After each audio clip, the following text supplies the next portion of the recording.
ஓம் ஸ்ரீ குருபியோ நமக. நன்றாக குருவாழ்க, குருவே துணை. பரபிரம்ம ருத்ரகாயத்ரி ஞானஸ்வரத்தின் நண்பர்களுக்கு வணக்கங்களும் வாழ்த்துக்களும். 10 நாட்களுக்கான தினப்பலனில் இப்போ நம்ம பார்க்க இருக்கிறது கடக லக்னத்திற்கு ஜூன் 2ஆம் தேதி முதல் ஜூன் 11ஆம் தேதி வரை உள்ள நாட்களுக்கு பார்க்க இருக்கிறோம். முதல் நாள் திங்கட்கிழமை மக நட்சத்திரம். நமக்கு 2ஆம் வீடான தனஸ்தானத்தில் பேச்சு ஸ்தானத்தில் சந்திரன் கேதுவை போல செயல்படுகிறார்.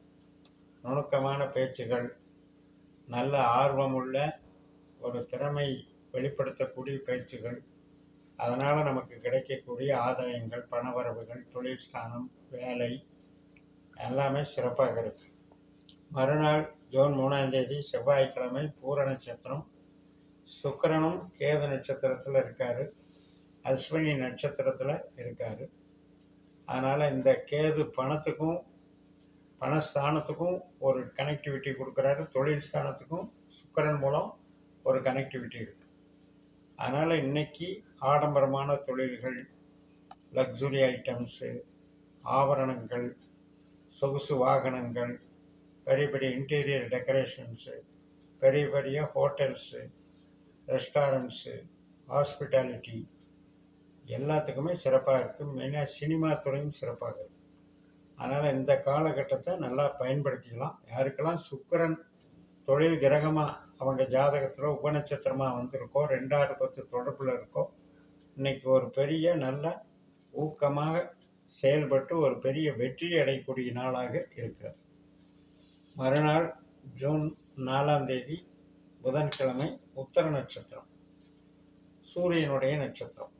தனாதிபதி தான் நமக்கு சூரியன்.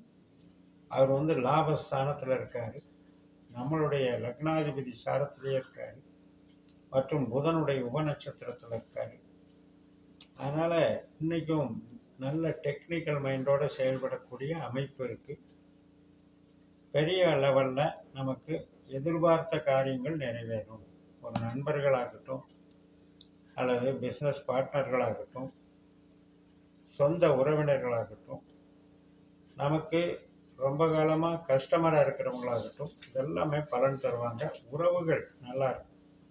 மெயினாக திருமண காரியங்களுக்கெல்லாம் சாதகமான நாளாக இருக்கும். குழந்தைகளோட என்டர்டெயின்மெண்ட்டுக்கும் ஜாலியாக இருக்கும். ஜூன் மாதம் 5ஆம் தேதி வியாழக்கிழமை அஸ்த நட்சத்திரம். லக்னாதிபதி அவரே லக்னாதிபதி சந்திரன் சாரம் வாங்குறார். புதுசாக ஒரு நல்ல ஊக்கம் கிடைக்கும்.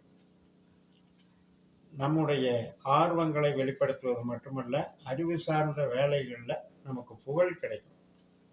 ஒரு சிறு பிரயாணமாவது இருக்கும். ஒரு பப்ளிஷிங் பண்ணுறது, பப்ளிஷிங்கில் நம்ம புகழடைகிறது, கம்யூனிகேஷன் லைனு, கமிஷன் லைனு, கலைத்துறை அனைத்துக்குமே, மார்க்கெட்டிங் அனைத்துக்குமே சிறப்பாக இருக்கும். வெள்ளிக்கிழமை ஜூன் 6ஆம் தேதி சித்திரை நட்சத்திரம். செவ்வாயினுடைய நட்சத்திரம் இது. இப்போ செவ்வாய் புதனுடைய நட்சத்திரத்தில் ஆயில்யத்தில் இருக்கார், நம்ம லக்னத்தில் இருக்கார். அதனால் இன்றைக்கும் நம்ம என்ன நினைக்கிறோமோ, என்ன எதிர்பார்க்குறோமோ அது கிடைக்கக்கூடிய நாள்.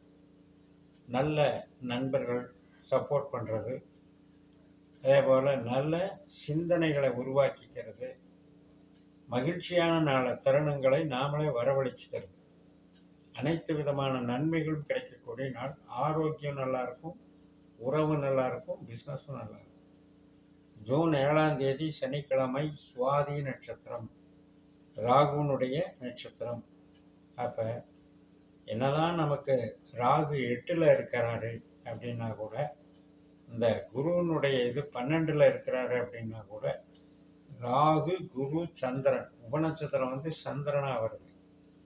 அதனால் இன்றைய நட்சத்திரம் நமக்கு 4ஆம் இடத்துல சந்திரன், 8ஆம் இடத்துல ராகு, 12ஆம் இடத்துல குரு. 4, 8, 12 அப்படிங்கிறது தொழிலுக்கு நல்லாயிருக்கும், உழைப்புக்கு நல்லாயிருக்கும், உறவுகளுக்கு சிறப்பாக இருக்காது. புதுசாக உறவுகள் புதுப்பிச்சுக்கிறது, உறவுகளில் ஏற்கனவே சஞ்சலங்கள் ஓடிட்டுருக்கிறதெல்லாம் இன்றைக்கி இன்வால்மெண்ட்டை குறைச்சிக்கணும். ஏன்னா அதிகமாக போனால் பிரச்சனை அதிகமாகும். அதனால் இன்றைய நாளை நம்ம 4, 8, 12 கிரகங்கள் இருக்கிற நாள் என்பதனால முயற்சிகள் ரிஸ்க் இல்லாமல் போய்க்கணும். புது முயற்சிகள் பண்ணக்கூடாது.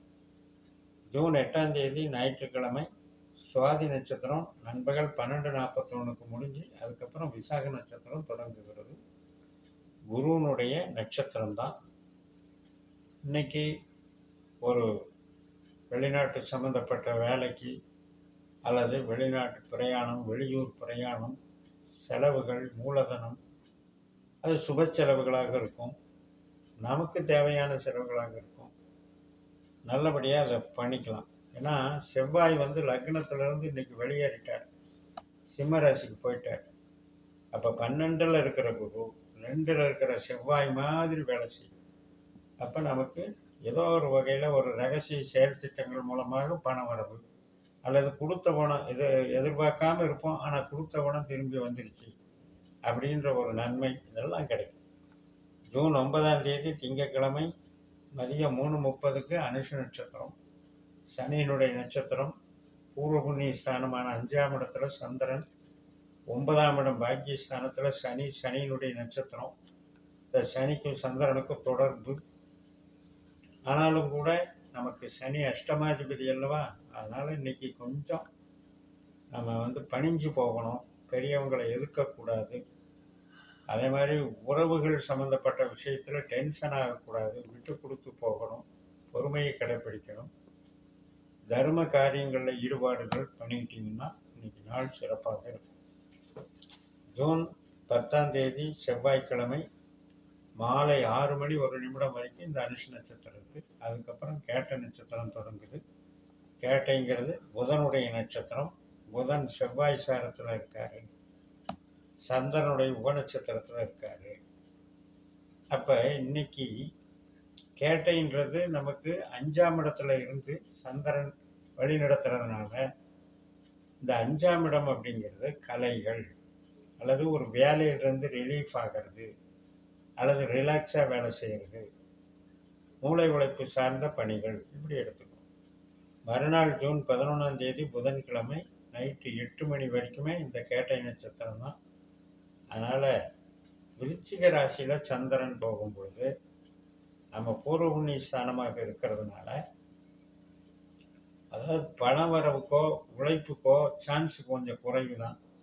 ஆனால் சந்தோஷத்துக்கோ உறவுக்கோ வளர்ச்சி கொஞ்சம் நல்லா இருக்கும். மொத்தத்தில் இந்த 10 நாட்கள் என்பது நமக்கு குருவினுடைய 12ல் இருக்கிற குருவினுடைய தன்மையும் 8ல் இருக்கிற ராகுனுடைய தன்மையும் நாம் கொஞ்சம் சிந்திச்சுக்கணும். அப்போ இந்த சந்திரன் நகர்வு அப்படிங்கிறது பார்த்தீங்கன்னா சிம்ம ராசியிலேருந்து மகம், பூரம், உத்தரம், அஸ்தம், சித்திரை வரைக்கும் பரவாயில்ல. சுவாதி, விசாகம் இந்த 2 நட்சத்திரத்தில் தான் நமக்கு 4ல் சந்திரன் வரும்போது 8ல் இருக்கிற குருவும் 12ல் இருக்கக்கூடிய நமக்கு 12ல் இருக்கிற குருவும் 8ல் இருக்கிற ராகுவும் இந்த 4ல் இருக்கிற சந்திரனும் கனெக்ட் ஆகுறாங்க. அதனால் கொஞ்சம் நாம் விட்டு கொடுத்து போகணும். ஆனால் தொழில் நல்லா இருந்தாலும் உறவுகளில் கொஞ்சம் விட்டு கொடுத்து போனால் நல்லா இருக்கும்னு சொல்லி நிறைவு செய்கிறேன்.